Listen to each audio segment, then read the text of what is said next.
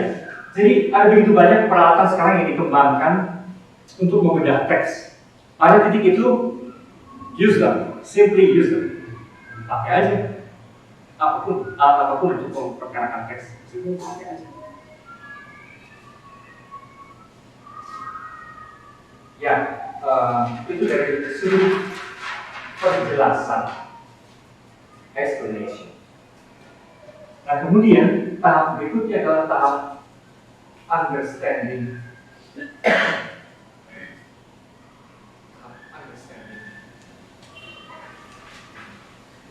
Ya, ini sih tahap bagaimana akhirnya sudah segala proses itu tadi kita punya pengalaman awal, prasangka awal, tapi kemudian kita membedah teks itu, nah, terus apa yang dipahami?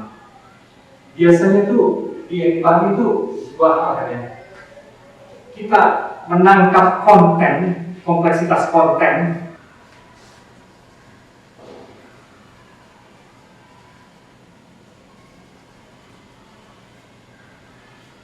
Jadi kita menangkap lewat segala analisis itu, segala pisaunya itu kita tahu jeroannya suatu teks.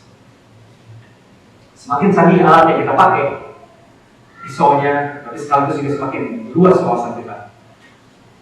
Semakin luas pula yang kita tangkap si konten itu dengan sendirinya. Nah, efeknya apa? Ini masih menunjukkan si teks ya. Efeknya adalah hikmahnya, the significance-nya. Atau message, pesannya gitu ya. Pesannya bagi kita, efeknya bagi kita boleh disebut juga efek, dampak, sebutlah apapun itu. Sesudah memahami konten yang kayak gitu, dampaknya bagi kita itu apa? Message-nya, pesannya bagi kita itu apa? Nah itu ya, sepadan dengan kira-kira ini paralel dengan yang dimaksud waktu kita membahas reader effect gitu ya, reader effect atau di depan teks ya, yang di depan teks bukan di dalam teks, bukan di belakang teks, tapi kan di depan teks. Teks itu nendangnya ke kita gimana, efeknya ke kita atas apa? Dengan bahasa yang lebih canggih, sejauh mana dia mentransformasi kita.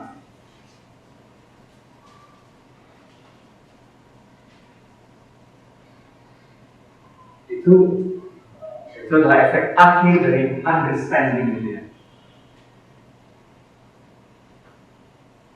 Efek yang paling mendalam adalah kalau si isi buku sudah kita baca itu, si teks itu betul-betul mengubah diri kita. Maka pada titik ini membaca teks menjadi sama dengan membaca diri.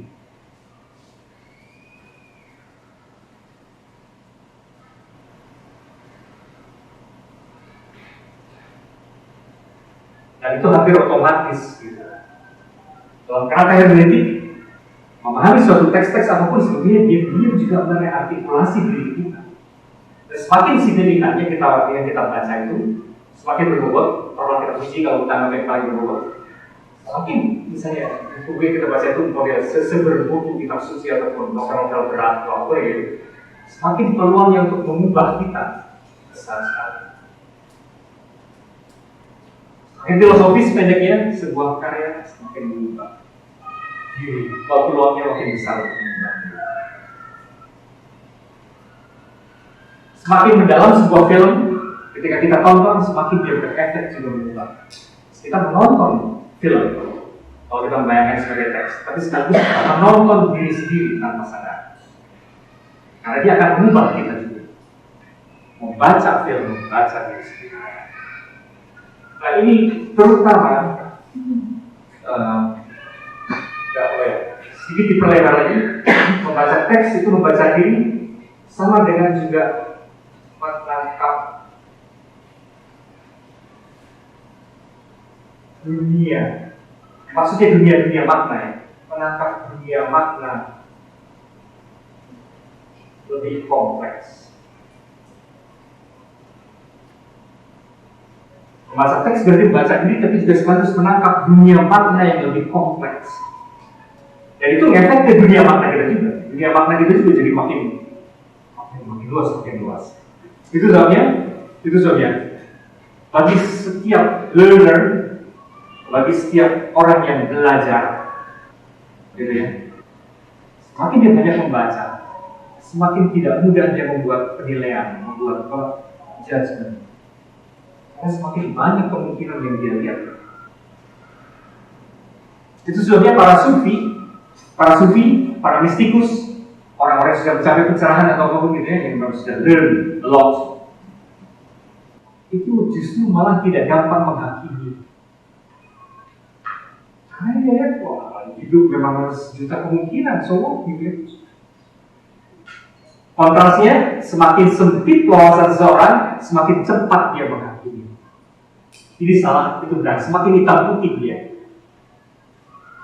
Gitu. Jadi, akibat dari ini adalah seseorang semakin tidak hitam putih.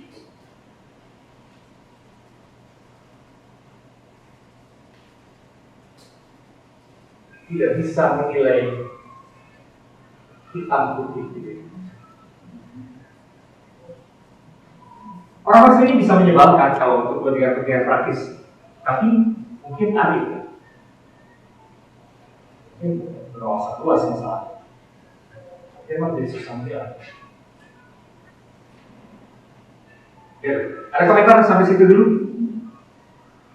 Ya. Pak, kalau gitu makin terpelajar orang makin terabu ya. Kalau Pak SBY yang terabu gimana? Ada orang yang kayak gini, peragu sejak jangan dibalik. Setiap peragu berarti terpelajar, itu jadi lain gitu kan ya. Tapi bahwa semakin terpelajar orang, ada kemungkinan besar dia semakin peragu. Itu iya. Tapi kalau orang-orang peragu pastilah terpelajar, tidak. Itu bisa karakternya, masa lalunya memang nggak pernah. Orang yang banyak tertekan pada masa lalu, ya itu juga akan membuat orang tidak pede dan akan selalu ragu. Gitu. Orang yang terus-menerus dari kecil dikritikin terus gitu kan, itu juga akan menjadi peragu. Jadi tidak bisa dibalik. Gitu. Oh iya. Jadi kan jelas gitu kan. Konsekuensi besarnya adalah membaca teks adalah berarti membaca diri, membaca dunia makna yang lebih kompleks. Jadi akhirnya juga memang masuk ke wilayah dari tadi. Yang bicara banyak soal ini adalah Paul Ricoeur.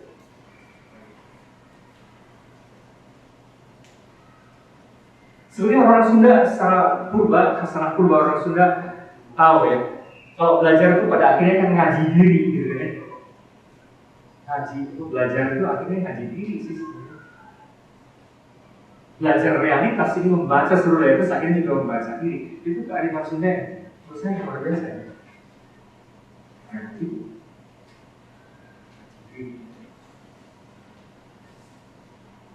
Akhirnya saya belajar mengenai diri saya selalu melalui segala hal yang bukan saya. Itu kira-kira logika sederhananya. Saya memperkaya pemahaman saya tentang diri saya melalui segala hal yang bukan saya, melalui segala teks. Teks dalam arti yang buku tapi juga teks dalam arti hidup pengalamannya, peristiwa-peristiwa di luar saya. Ya, maka akhirnya kalau kita lanjutkan lagi, all in all, akhirnya menafsir itu apa? Dalam kacamata kita ada masing-masing. Bisa lihat dari berbagai sisi. Jadi kita sekarang bicara mengenai menafsir. Setelah cerita panjang itu, meskipun belum seberapa detail sebenarnya, tapi akhirnya kalau ditanya dalam kerangka hermeneutik kontemporer sekarang, menafsir itu apa? Menafsir itu salah satu kata kuncinya adalah menafsir itu pertama-tama adalah soal mesti dilihat secara siklis, circle, harus dipahami sebagai proses melingkar yang biasa disebut sebagai hermeneutik circle.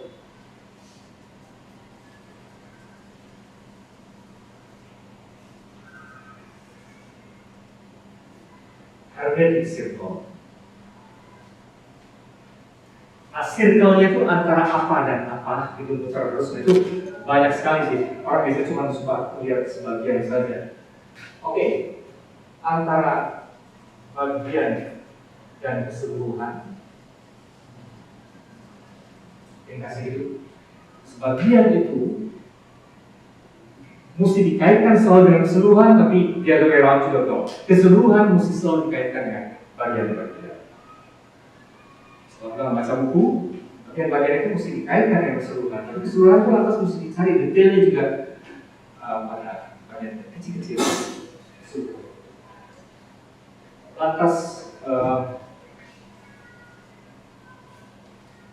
antara prasangka atau pemahaman awal dan teks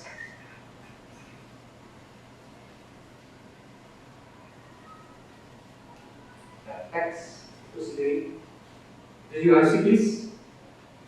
Awalnya kita berpikir apa, lantas teks itu kemudian mengubah prasangka kita juga.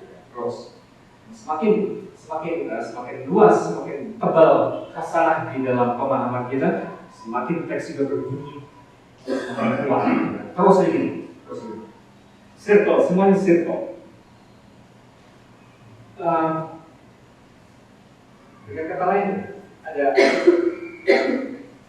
orientasi. Awalnya kita terarah pada arah tertentu, mempunyai arah tertentu ketika kita membaca buku itu. Dalam arti biasanya kita sudah punya prasangka, ini buku berani, nah itu sudah satu arah. Atau kelihatannya ini buku bagus, nah itu arah tertentu, ada orientasi kita membaca. Itu sebenarnya kita membeli atau meminjam buku tertentu untuk dibaca. Artinya kita ada kepentingan tertentu yang sudah jelas. Tapi ketika kita mulai membaca buku itu, ternyata bisa kebalikannya. Kita tidak kira menarik, ternyata tidak menarik. Kita kira penting, tapi ternyata tidak penting, dan seterusnya. Atau sebaliknya, kita kira buruk, ternyata bagus. Maka kita mengalami disorientasi.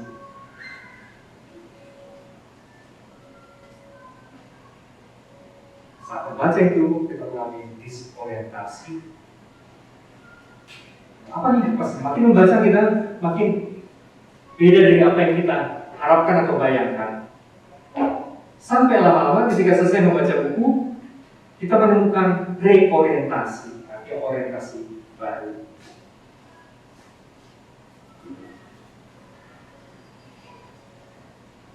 kita menemukan reorientasi. Gitu. Itu juga nanti reorientasi dulu kita mulai lagi dari itu reorientasi menjadi orientasi baru lagi dan seterusnya seperti itu. Karena buku yang sama kan tadi kita bisa baca ulang-ulang, jadi ternyata mungkin salah lagi. Atau sebenarnya kita menemukan bukan salah, kita menemukan sesuatu yang baru lagi, disoriented lagi, kita menemukan orientasi, reorientasi, terus itu circle ya, siklis. Pasti ada sisi lain, awalnya kita melihat konteks, ada perlunya kaitannya dengan sesuatu di belakang teks itu. Kita melihat konteks aslinya. Dulunya si buku ini, teks ini gimana ditulisnya, untuk kepentingan apa dan seterusnya. Historis. Kita mengembalikan pada konteks itu. Tapi kan kita juga bisa lihat suatu teks teori lepas dari pertimbangan historis itu pun strukturnya, lepas dari maunya si penulis latar belakang yang lain, struktur si teks itu sudah memiliki sesuatu. Pada titik itu kita menyebutnya, kita mendekontekstualisasi.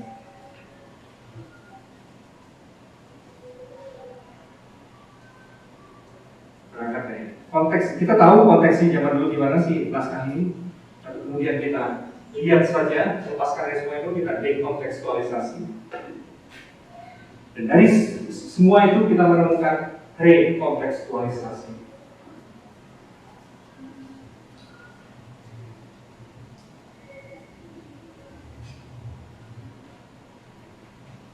Bagi konteks saat ini, bacaan hidup.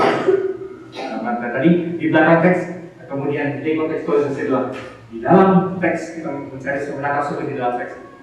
Lantas kita menemukan konteks baru, yaitu sesuatu di depan teks. Nah, masih ada sedikit lagi dari Heidegger. Circle antara yang tersurat dan tersirat itu juga. Yang eksplisit dan implisit ya.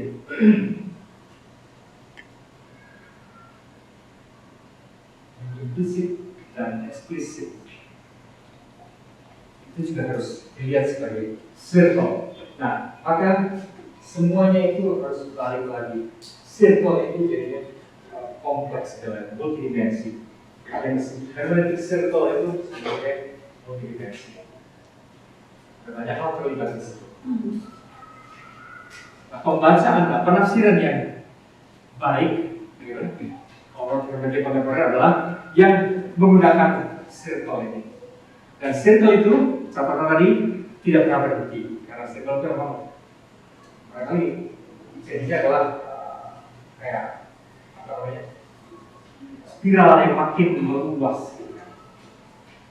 Maka pembacaan tidak pernah final. Makna sebuah teks itu tidak pernah final. Inilah yang membedakannya dengan atmosfer ilmiah sebelumnya. Yang itu yang apa? Seakan-akan tafsir terbaik adalah dari pengarangnya, terus ada objektif, gitu kan? Kayak gitu. Makna sebuah kitab suci misalnya itu harus tanya ke yang punya otoritas, seperti dalam dunia Katolik itu kan seperti itu. Harus tanya ke orang yang punya otoritas. Dan yang punya otoritas itu memberikan seakan-akan inilah makna objektifnya, gitu kan? Yang lain-lain itu menjadi subjektif, ngarang-ngarang dan seterusnya. Dalam kerangka hermeneutik tidak bisa dilihat seperti itu. Makna suatu teks itu tidak pernah tentu dan itu tidak pernah final. Tergantung bacanya di mana. Nah, saya kira sama itu dengan kehidupan sendiri. Kehidupan juga seperti itu. Dulu kan semangatnya tuh dunia sains pengen menangkap hukum kehidupan, kan? Hukum alam kayak gitu. Ya ternyata kan, wah banyak sekali teori yang hampir setiap teori bisa disalahkan gitu, di refute. Hampir semua teori itu refutable kalau kata Karl Popper. Jadi kerangka, bahkan dalam dunia paling eksak pun seperti misalnya kerangka berpikir Newton gitu kan, Newtonian. Itu nanti semacam dikoreksi dengan cara yang sama sekali lain oleh Einstein. Nanti ada fisika kuantum dan segala macam gitu. Yang masing-masing mempunyai kebenaran sendiri. Bukan dalam arti gini, Newton bisa dipakai. Misalnya kalau untuk melakukan riset-riset yang mengandaikan ruang waktu absolut misalnya kayak gitu. Einstein bisa dipakai misalnya untuk fisika yang skalanya makro, quantum teori untuk skala yang sangat mikro, kayak gitu. Mempunyai relevansinya masing-masing. Gitu, ternyata multitafsir. Ternyata realitas itu sendiri multitafsir. Itu alam yang kita kira benda mati. Nah, kalau benda hidup yang bernama manusia, wah itu lebih rumit lagi. Itu lebih multi-interpretable lagi. Nah, sekarang kebayang nggak? Alam kayak gitu, manusia kayak gitu, kalau yang namanya Tuhan gitu. Nah, kebayang nggak? Kalau yang namanya Tuhan itu lebih kan multi lagi kan, omni gitu, atau bisa ditafsir apapun karena nggak jelas bentuknya gitu kan. Kebayang nggak? Sehingga pada titik itu sok pasti mengenai dia itu menjadi dalam kerangka ini aneh sekali gitu. Itu aneh sekali kan? Orang seperti sudah menemukan hukum mengenai itu God, support God gitu. Ya, mau tentang manusia yang susah pegang kok. Siapa sesungguhnya manusia itu? Nah, yang menyebalkan bagi dunia sains dari hermeneutik ini, yang menjawabkan mereka seringkali sinis adalah itu. Ini kita masuk dunia relatif nih, nggak ada yang bisa dipegang nih, nah, gitu lah ya. Tapi di sisi lain, hermeneutik pelan-pelan tanpa nggak bisa dibuktikan, nggak bisa dibendung, ternyata masuk juga dalam dunia sains. Itulah yang kemudian nongol dalam tokoh filsafat ilmu yang bernama Thomas Kuhn. Jadi bahkan dalam sains pun hermeneutik itu sesuatu yang tak terelakkan ya.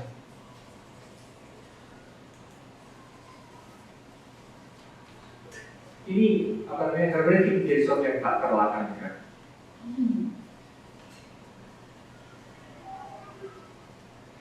Meskipun kesannya subjektivistik, relativistik, dan untuk banyak saintis positif itu para ilmuwan yang sangat positivistik gitu. Kalau saya ngobrol sama orang ini banyak sekali lah ngasih kayak gitu sebenarnya.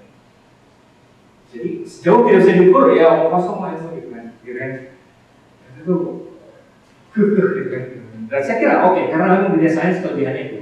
Karena mereka juga ada kebutuhan atas mewujudkannya dalam teknologi. Ya. Kalau masih diukur gimana kan? Nggak bisa. Nggak bisa ada HP, ada mikrofon ini, komputer, nggak bisa.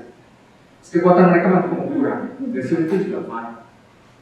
Nah, banyak sekali ilmuwan yang memang arahnya sangat positivis gitu. Dan mereka cenderung tidak suka pada hermeneutik. Akan tetapi pada sisi tertentu tak terelakkan ternyata. Dan itu nongol dalam figur-figur seperti Thomas Kuhn. Siapapun yang belajar filsafat ilmu harus wajib mempelajari Thomas Kuhn. Ada juga ada Paul Feyerabend.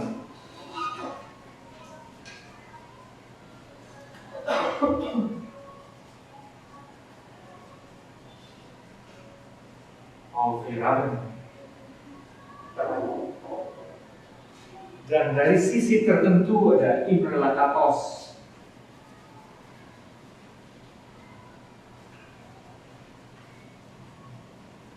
Saya sebut juga itu. Nah, ini adalah orang-orang yang tidak bisa dilampaui karena siapa mau memahami filsafat ilmu mutakhir. Jadi ilmu itu sesungguhnya apa, gitu kan? Dan tempatnya dalam peradaban itu apa, itu filsafat ilmu itu kira-kira.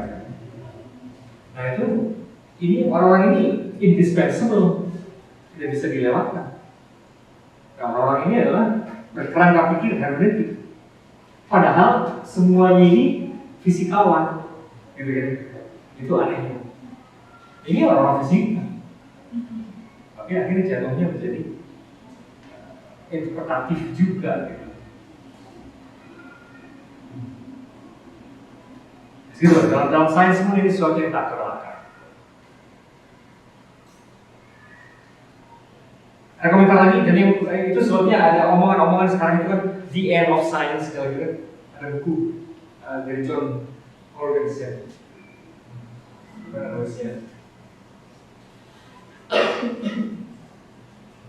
Kalau nggak salah nih, John Jorgensen gimana sebutnya? Saya punya begini, the end of science. Ya.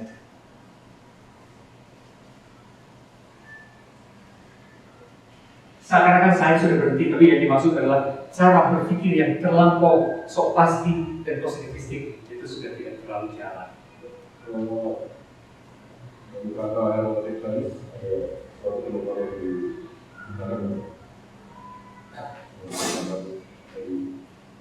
Iya, dalam human sciences sih sebenarnya barangkali yang sudah banyak pakai hermeneutik ini gitu kan. Banyak sekali temuan. Kalau Anda tanya temuan apa yang sudah dihasilkan yang signifikan dari di wilayah human sciences ya, terutama juga human sciences dalam arti ini khususnya yang lebih awal menggunakan ini kan tafsir kitab suci ya. Dan di wilayah itu banyak interpretasi kitab suci yang mengejutkan dan membuat orang marah. Itu karena menggunakan hermeneutik. Nah, kalau dalam dunia sains sendiri kesan saya hermeneutik baru sampai digunakan untuk mendekonstruksi ya, membongkar-bongkar segala teori, mengacak-acak. Saya tidak tahu kalau itu digunakan ya, dalam dunia sains yang lebih strict, rigorous.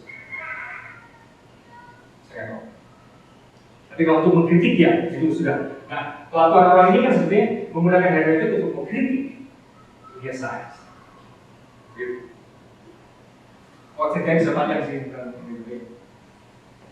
karena ini ada yang dalam kerangka epistemologi bukannya sesuatu yang multidimensional itu ujungnya metafisika Pak, bukan hermeneutik. Kalau memang metode-metode udah mampu untuk menafsirkan sesuatu itu lebih ke metafisika. Enggak, itu dua wilayah yang agak berbeda. Maksudnya gini, objek hermeneutik itu sebenarnya cuma teks. Ya memang alat semesta juga bisa lantas dipikirkan, dianggap sebagai teks yang lantas dibaca, gitu kan ya. Nah itu memang bisa menghasilkan kalau tergantung objeknya. Jadi kalau objeknya adalah kehidupan ini dalam semesta, itu hasilnya kemudian adalah bisa jadi hasilnya adalah metafisika, bisa jadi. Tapi yang saya belum nemu orang yang dalam dunia filsafat yang melakukan metafisika baru menggunakan hermeneutik. Seperti juga dalam sains saya belum. Bahkan dalam dunia filsafat pun selama ini baru apa ya, hermeneutik digunakan pada tingkat lagi-lagi dekonstruksi ya, membongkar, mengkritik. Kalau digunakan untuk menyusun tesis baru misalnya, seperti yang pernah dilakukan tesis-tesis macam atau sistem filsafat besar macam yang dilakukan Hegel, Plato, Aristoteles, belum. Pada zaman mutakhir ini metafisika yang paling kontemporer dan paling menarik adalah dari Alfred North Whitehead. Karena saya belum terlihat. Metafisika mutakhir itu dari Whitehead ya, Alfred North Whitehead. Tapi dia ini, sayangnya kalau dari dalam kerangka bicara kita, dia menyusun metafisika itu bukan lewat hermeneutik, justru lewat sains sebagiannya. Karena dia orang yang dekat dengan matematika dan fisika juga, melalui sains dia akhirnya menyusun sebuah kerangka metafisika baru yang sangat-sangat menarik. Dan bahkan bisa dijelaskan dari teman-teman saintifik. Nah saya kira metafisika paling mutakhir dari Whitehead ya, mungkin sebagian dari Deleuze segala macam, tapi tidak menggunakan hermeneutik. Ada semacam metafisika teks dari Derrida Iya, itu radikalisasi hermeneutik itu menafsirkan mengenai kehidupan, apa itu bahasa, apa itu teks. Gitu. Jadi kalau gini, kalau mau lebih dijelaskan lagi, hermeneutik bicara mengenai cara mengamati kenyataan, tapi isi mengenai kenyataan itu wilayah metafisika. Kalau hari ini kan masuk ini. Oh itu mah, dia paling tolong ya, tear the sharp hand. Ya, ada orang yang namanya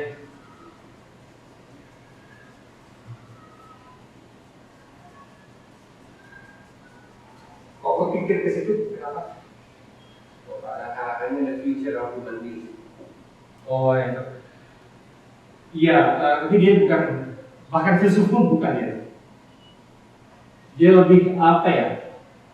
Berteologi sih sebenarnya, berdasarkan paleontologi, berdasarkan arkeologi lah sebagainya, studi kepurbaan, studi purbakala.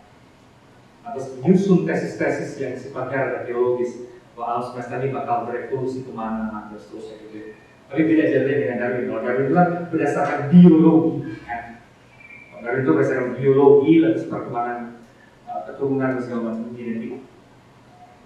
Kira-kira membuat dugaan alam semesta itu.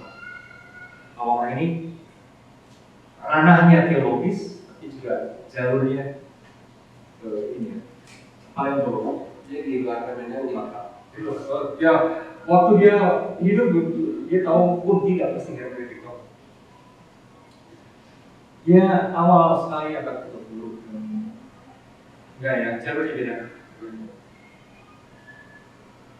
Tidak berkaitan dengan soal tafsir. Hermeneutik itu artinya itu jalur filsafat yang memberikan bertumbuh pada persoalan tafsir.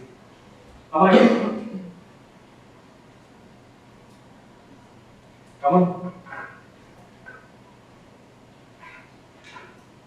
Kamu soal apa?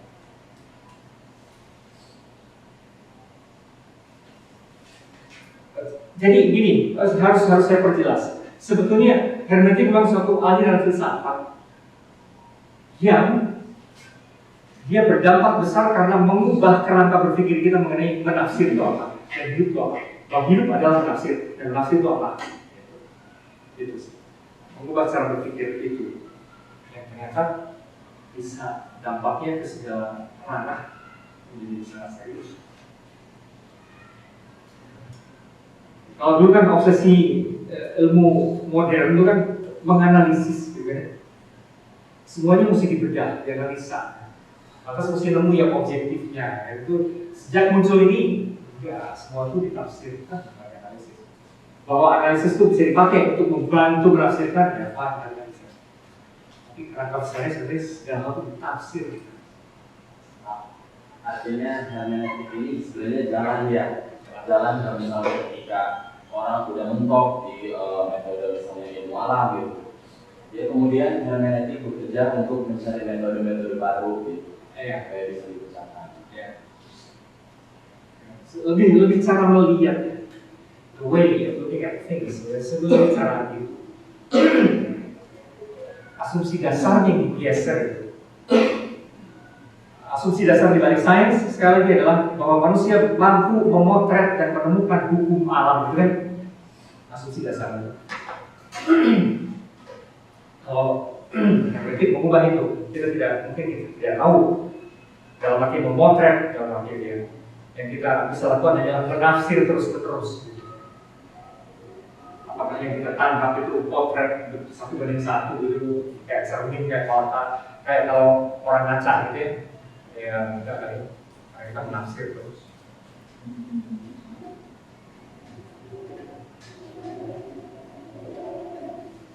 Lebih tepat barangkali gini bayangannya bro. Kalau dunia sains tuh asumsi dasarnya memotret tadi. Kalau hermeneutik itu seperti orang buta yang memegangin gajah atau benda apapun yang lebih besar. Yang satu cuma dapat bentuknya, yang satu dapat telinganya gitu. Terus mereka masing-masing melukiskan gajah itu apa? Buntut. Gajah itu belalai doang, gajah itu telinga doang. Ya. Cuman bedanya realitas ini jauh lebih luas daripada gajah. Jadi orang ketemu apapun ini sebenarnya aja. Nah, yang menjengkelkan dari hermeneutika adalah bahwa itu berujung pada klaim postmodernisme, anything goes. Kalau itu semuanya benar dong. Gitu. Dalam arti semuanya juga nggak benar seluruhnya. Gitu. Semuanya nggak benar seluruhnya, semuanya benar atau apa? Kalau nama analisis wacana, Discourse analysis. Ya saya nggak mendalami itu, tapi kesan saya itu tuh ada kaitannya dengan strukturalisme ya. Saya dengar sini orang berbicara mengenai ini, saya nggak tahu. Kasih prinsipnya gimana? Nggak tahu juga ya.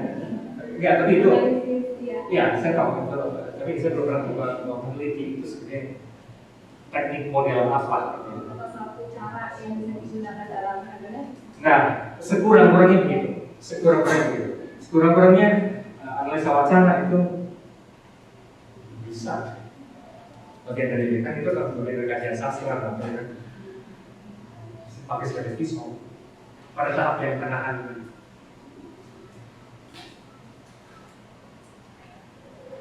Oke, masih ada lagi? Ya.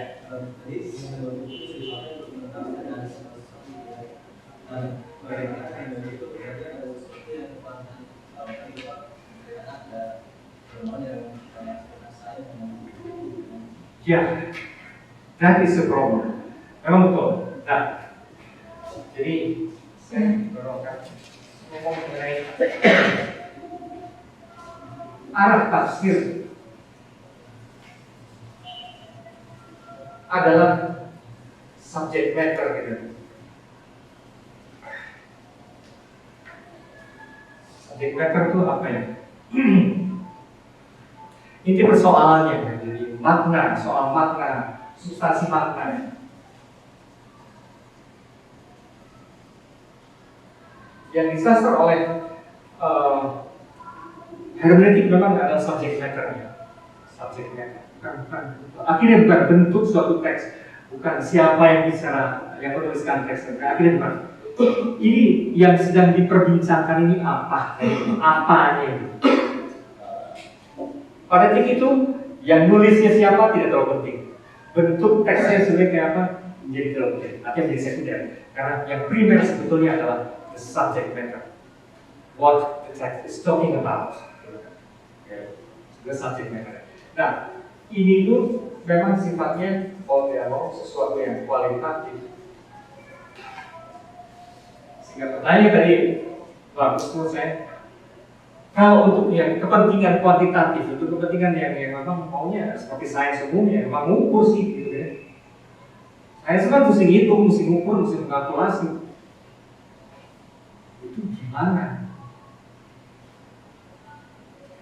Saya tidak tahu jawabannya. Itu seberapa relevan, tapi sekurang-kurangnya kerangka berpikir hermeneutik membuat seorang saintis yang bergerak di wilayah kuantitatif itu waspada terhadap asumsi-asumsi dasar yang dipakai di kepalanya. Gitu.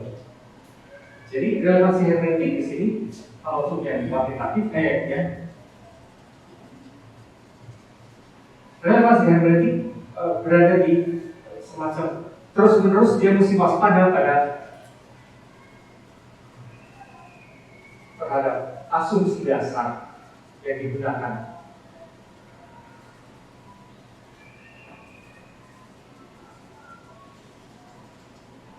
Paling.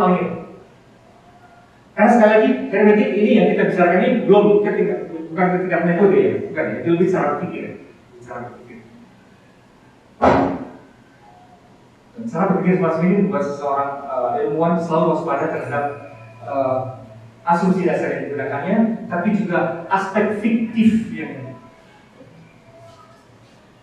konsekuensinya adalah pada aspek fiktif yang tersembunyi dalam teori yang dipakai.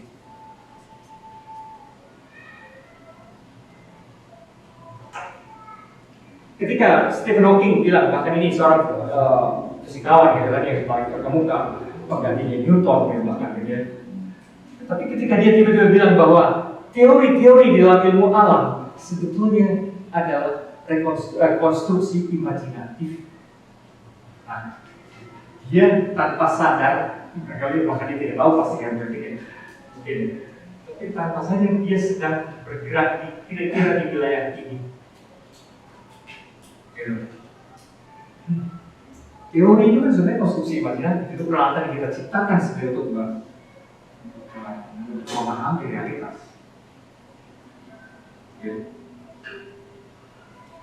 Jadi pada titik itu bagi para ilmuwan sekali lagi manfaat hermeneutika adalah membuat dia waspada terus terhadap aspek fiktif, aspek buat-buatan dari teori-teori yang dia pakai. Bahwa teori itu bukan potret realitas atau bukan lensa bening. Teori itu selalu kalaupun lensa berwarna, dia mesti sadar pada warnanya si lensa ini gitu. Karena hermeneutik membuat ilmuwan waspada terhadap warna. Sekali tidak disadari.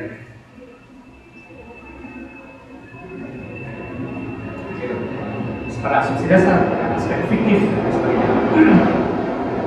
Yang lain lagi? Oh, silakan. Ya, oke.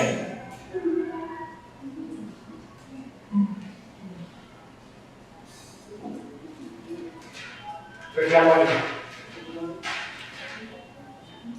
Lebih lanjut lagi ya. Ya, subject matter itu artinya inti message-nya. Bukan siapa penulisnya, bukan apa bentuknya, itu semua hanyalah sarana untuk memahami ini lagi ngomong apa sebenarnya, maksudnya apa.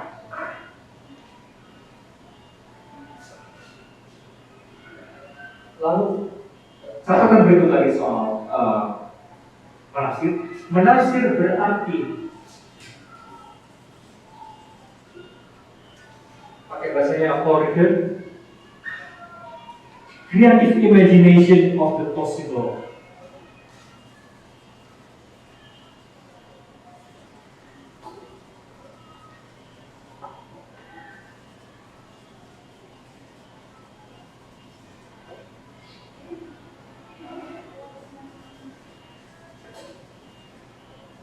Jadi memang sih ada unsur ngarang-ngarang kalau gitu dalam menafsir itu.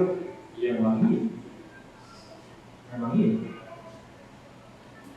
Semakin imajinatif Anda, semakin cara Anda menghadapi teks juga jadi jauh lebih rentannya melihat kemungkinan yang lebih luas. Ya.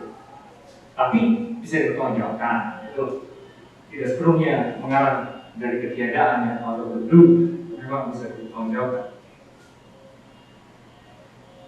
Pasti sebenarnya sesederhana ini. Segala omongan saya barusan, gitu kan? Itu bagi Anda kan membawa ke asosiasi pemikiran apa itu kan hampir nggak bisa diduga kan? Sampai tadi dia bertanya, misalnya omongan saya tertentu membawa di asosiasi dia, kalau para peneliti kuantitatif gimana? Satu hal. Nah, dia bertanya, kalau itu metafisika, itu kan bagaimana bisa dibatasi gitu kayak gitu? Nggak bisa. Suatu teks itu akhirnya memancing imajinasi para juga. Dan itu natural. Maka pada titik itu menafsir kata dikir adalah imajinasi kreatif tentang yang mungkin.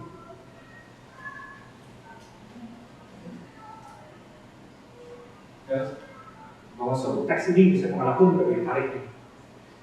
Nah, itu tak terhindar. Komentar?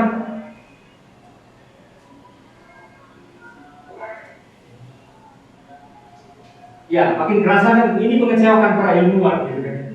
Kok imajinasi sih urusannya? Kok fiksi pula gitu? Namanya teori kok fiksi. Nah, itu menyinggung sekali kalau untuk para ilmuwan tuh omongan-omongan sebutan bahwa itu fiktif, imajinatif itu. Banyak saintis yang kurang rela dengernya gitu. Karena Karena mereka terbiasa bekerja dengan kepastian dan merasa menangkap kepastian. Hukum pula yang dia tangkap itu kan hukum alam dan apa. Ini mengganggu. Gitu. Kok caranya imajinasi gitu.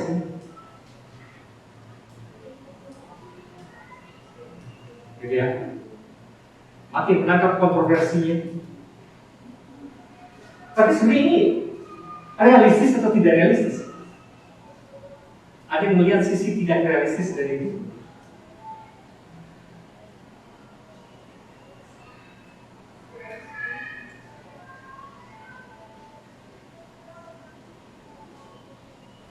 Yang menarik bagi saya adalah omongan dari Stephen Hawking itu bahwa teori ada konstruksi imajinatif juga dari itu yang buat saya menarik.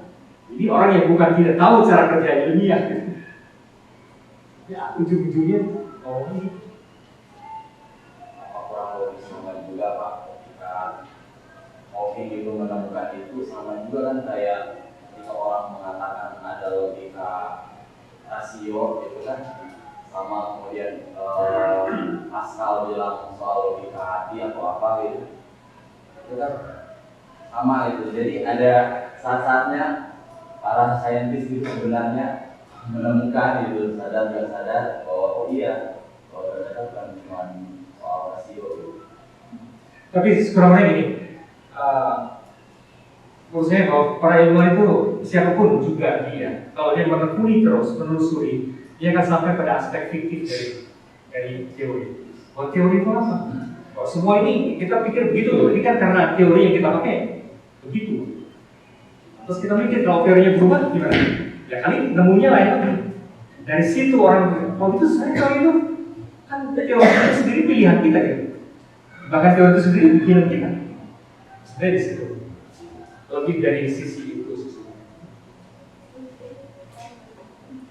Bahwa ada aspek arbitrary tadi ya.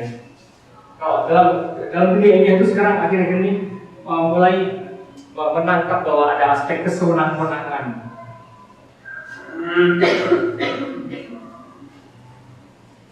Memang banyak hal itu dipicu oleh data, itu betul.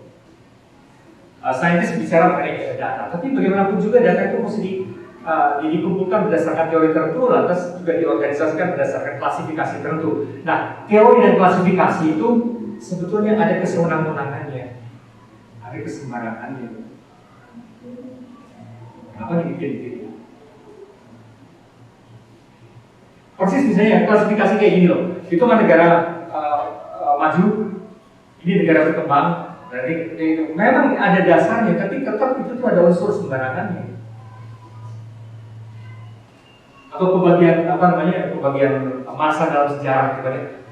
Orang bisa membagi rentang sejarah barat menjadi misalnya kalau dalam sejarah yang paling umum abad 15, abad 15 itu masa Renaissance, lantas abad 17 itu barok gitu ini.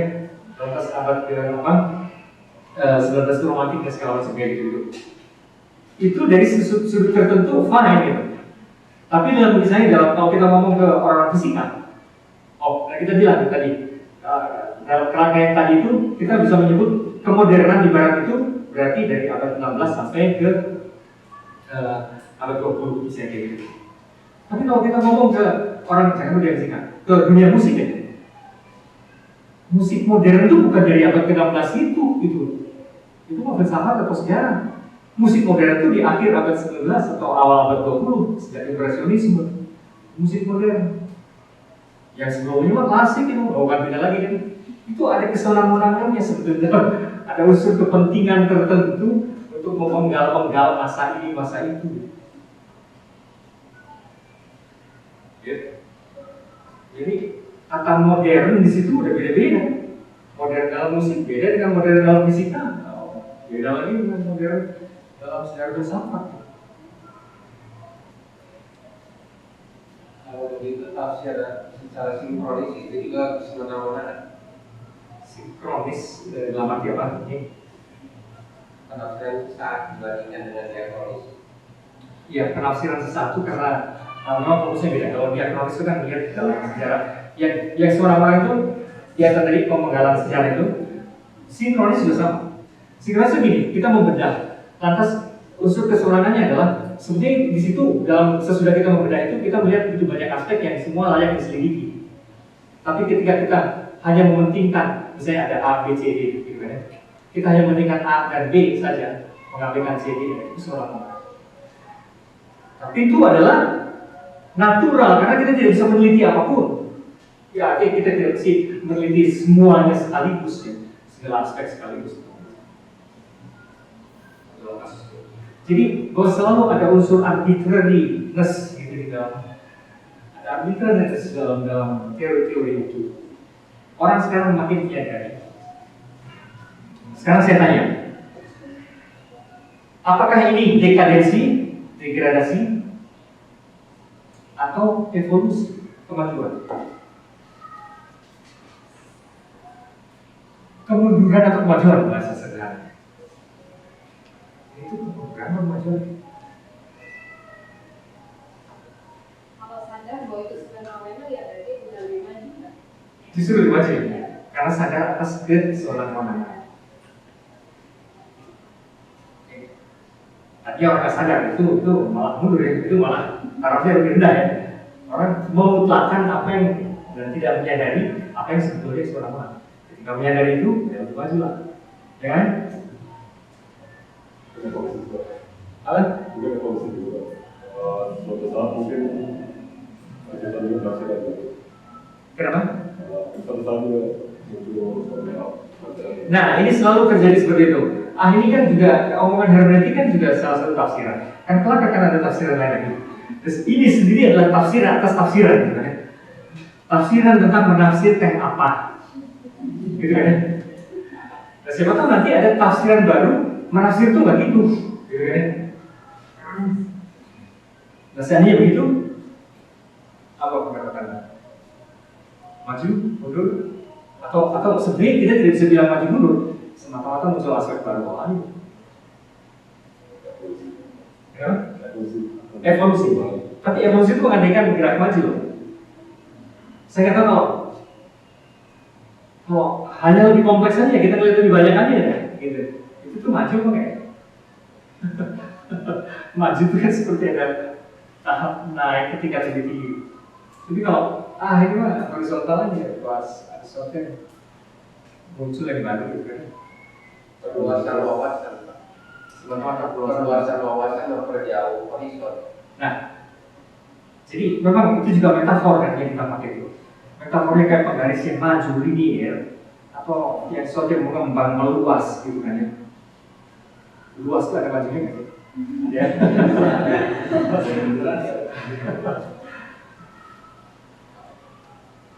Dari dua yang tadi agaknya Bapak membayangkan bahwa tafsir suatu teks itu digunakan pengetahuan dari luar teks. Apakah mungkin teks itu ditafsirkan dari dalam teksnya sendiri oleh pembaca? Enggak, kalau menurut hermeneutik ini dua-duanya dari luar dan dari dalam. Dialektik dari justru relasional. Terus kata kunci untuk hermeneutik adalah relasional atau circle tadi, circle itu luar dalam, luar dalam. Bukan either or, bukan hanya luar hanya dalam. Justru penafsir itu merelasikan luar dalam. Terus menerus lagi, terus menerus. Nah tadi kembali ke pertanyaan tadi, bagaimana kalau ada tafsir baru atas tafsir itu? Bisa aja. Tapi gini, sekurang-kurangnya tafsir yang lebih mampu menjelaskan pengalaman kita ketika menafsir, gitu kan ya. Nah itu sampai sekarang ini hermeneutik dibanding segala versi. Dan hermeneutik sendiri ada banyak kok. Hermeneutika romantik itu kan sebenarnya abad 19 yang historisistik itu juga hermeneutik. Hermeneutika alegoris itu abad 17-an itu juga hermeneutik. Nah ini hermeneutika kontemporer ya. Ini kontemporer. Tapi mungkin adakah kemajuan dalam arti siapa tahu ada yang lebih canggih lagi memikirkan yang hermeneutik, maka hermeneutika ini berkembang lagi, lebih kompleks lagi. Tapi selama ini kesyukuran yang menurut saya itu adalah sejauh mana dia lebih dekat dan lebih mampu menjelaskan pengalaman kita, pengalaman menafsir dalam hal ini. Kalau misalnya hermeneutika kontemporer dibandingkan dengan hermeneutika historis yang seakan-akan bahwa tafsir si pengarang lah yang terbaik gitu kan, yang objektif gitu. Kayaknya kita lebih bisa menjelaskan ini misalnya gitu ya. Itu Pak, itu soal subjektivitas dan objektivitas ya, apa sih nanti memang sebelum berkembang kalau subjektif kayak kalau memang ada dinamika aspek Iya.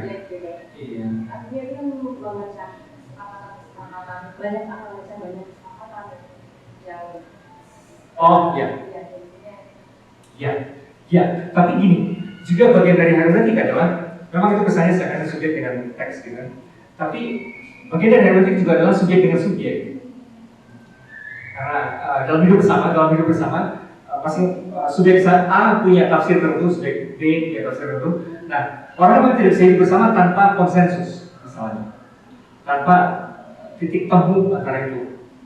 Maka dialektik tadi, relasi itu juga bukan hanya terhadap objek teks, tapi juga terhadap subjek yang lain. Dengan kata lain, hermeneutik itu ada sifat dalam hermeneutik yang juga intersubjektif.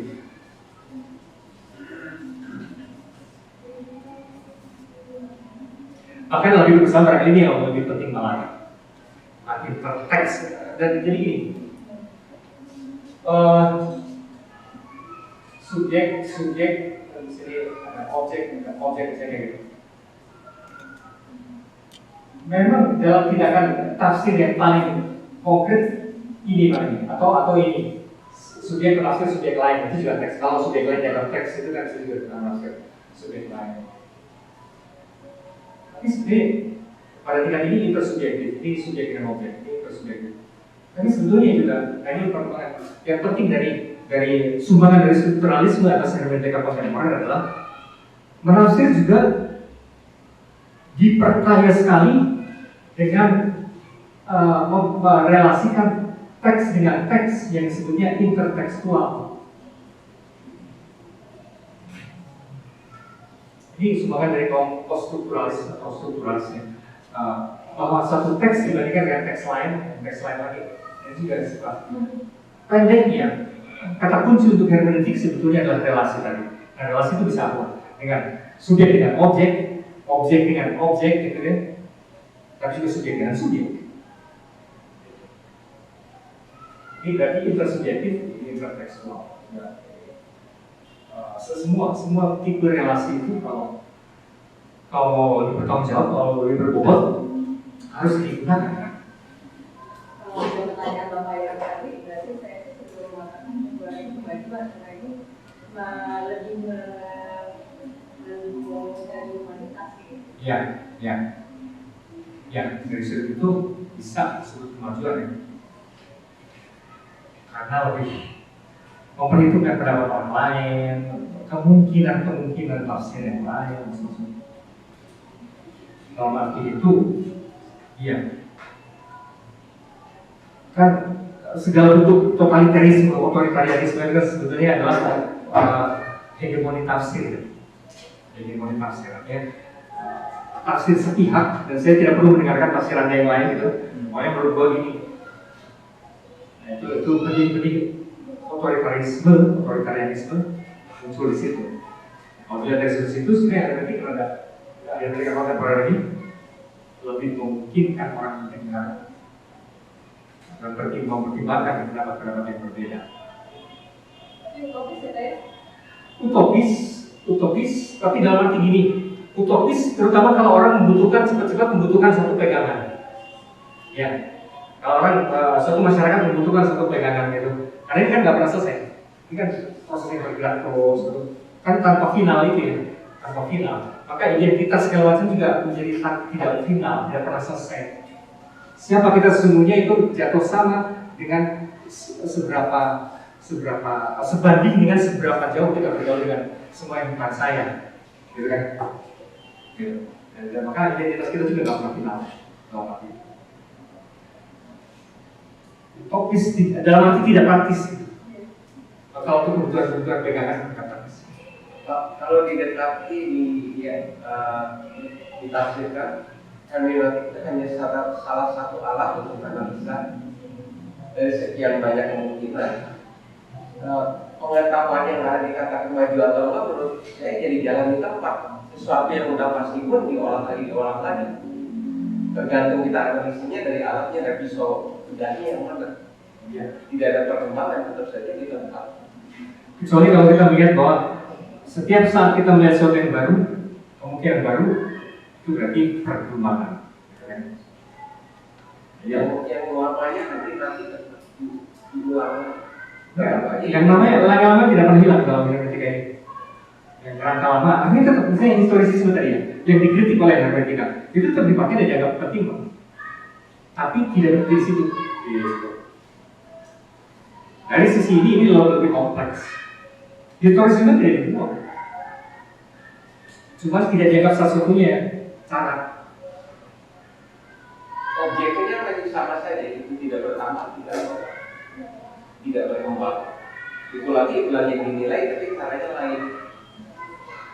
Iya, cara kita yang berkembang itu, cara kita memahami itu, still itu berkembang. Nah kalau dari sudut objek itu apa sih yang baru dalam diri manusia gitu ya? Pada tingkat yang paling inti, dari dulu sampai sekarang kita menghadapi problem yang sama pada tingkat yang paling dalam. Hidup itu dari mana ke mana untuk apa? Kayak gitu. Dari sudut itu sebenarnya pertanyaannya problemnya sama aja. Dari sudut itu. Tapi yang signifikan adalah cara orang memahami itu secara kumulatif makin kompleks dan menurut saya itu signifikan. Itu berkembang. Dan itu melahirkan, dan itu bukan hanya omong kosong, karena itu melahirkan kebudayaan yang makin rumit juga. Yang dalam beberapa hal mungkin berkembang, dalam banyak hal lain mungkin dengan kemunduran. Tapi jelas lebih kompleks.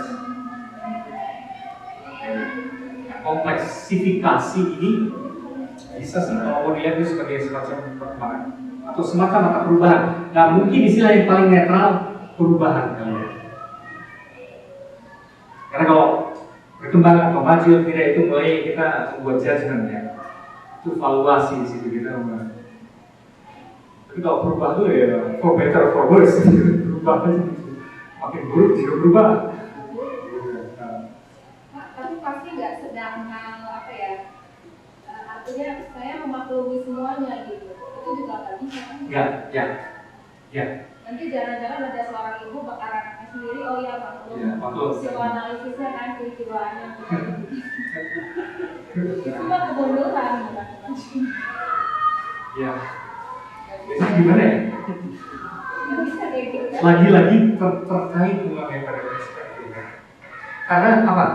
Karena orang yang sudah bertingkat makrifat biasanya justru gitu. Aneh kan ya?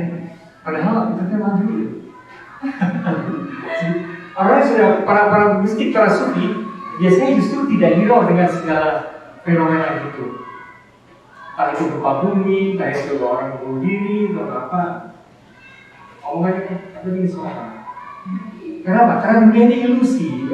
Setiap orang termakan ilusinya sendiri. Bedanya, yang satu tidak pada sampai ke tingkat fatal gitu, yang lain bisa sampai ke tingkat tampaknya happy. Tapi sebenarnya setiap orang termakan ilusi yang diciptakannya sendiri. Jadi, jangan bikin judgement. Gitu kan ya? Pada mereka tidak ada kemajuan kemunduran. Iya. Kalau mempelajari para sufi, para mistikus gitu, kamu jadi aneh. Tapi itu level apa ya? Itu namanya juga marifatnya. Masalahnya, nah penilaian seperti itu mungkin menjadi relevan kalau di kehidupan yang biasa, kehidupan yang tidak tinggi itu, ya semua kita tetap ada seperti kebutuhannya untuk melihat ini maju atau mundur. Artinya horizontal saja.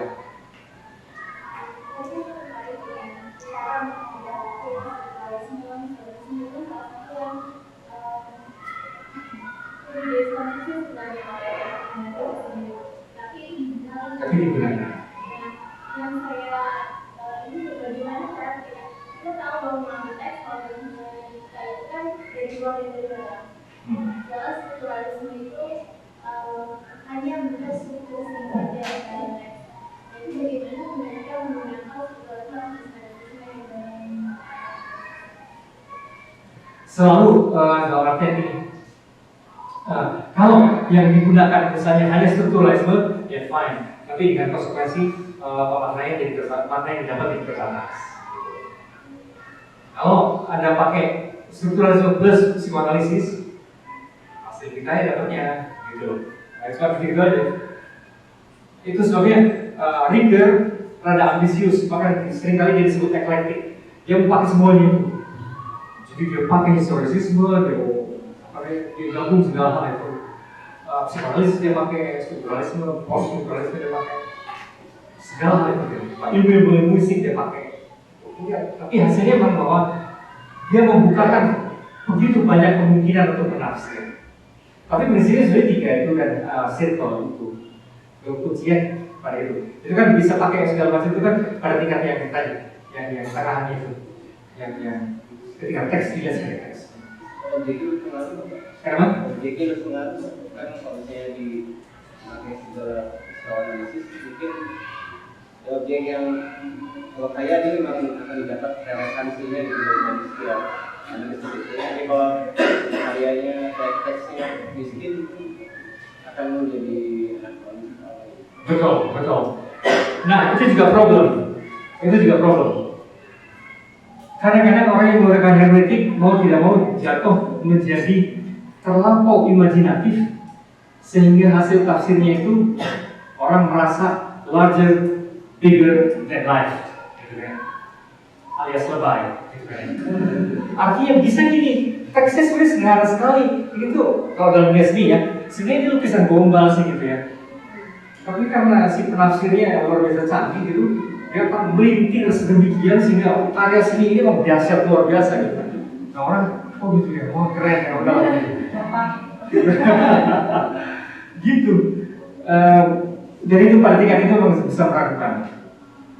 Nah hanya gini, yang saya bisa jawab adalah sejauh dari yang saya alami sendiri,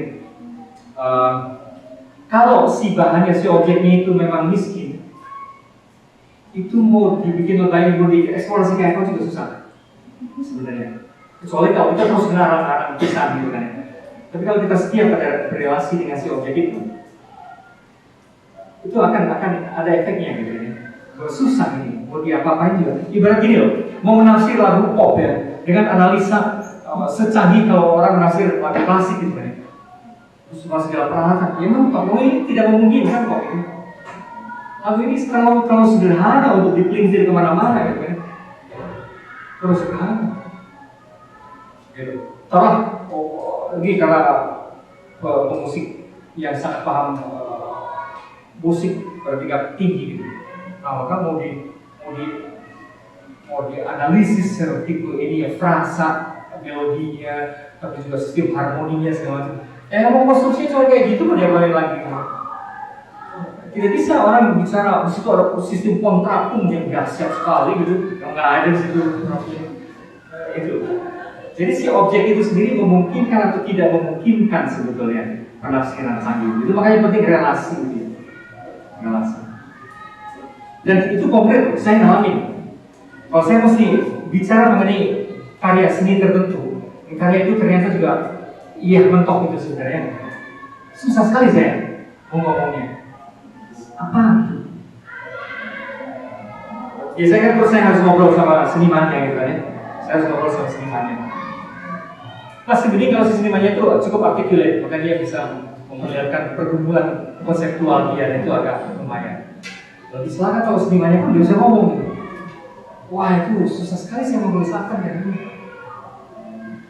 Itu tidak serius gitu, nggak bisa sepenuhnya dibuat itu, nggak bisa. Memang dimungkinkan oleh si objek itu.